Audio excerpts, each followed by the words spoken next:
Wow, aga-aga. Ayan na naman kayo, nangungulit na naman kayo. Pero sige talaga, pagbibigyan ko kayo. Appear muna tayo. Happy morning sa ating lahat. Okay. Meron daw siyang ex. Meron daw siyang ex na bumalik sa kanya kasi mahal pa daw siya. O ito ha. Bumalik yan at sinabing mahal ka niyan kasi bebembang lang yan. I-score lang sa'yo yan. Kaya ka mahal ulit niyan. Madali ka kasi mauto. At pag bumalik ka naman sa kanya, isa kang malaking gunggong. Isa kang malaking tanga pag bumalik ka sa kanya. Okay? I-process mo yung sarili mo nang hindi siya kasama.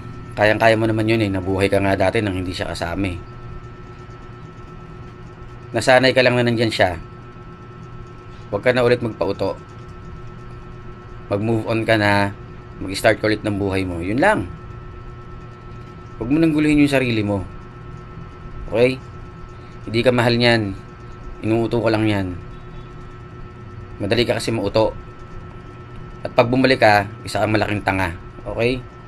Tara, happy morning, appear tayo. Pagkatasan niyo naman muna ako. Maya-maya na tayo magkulitan.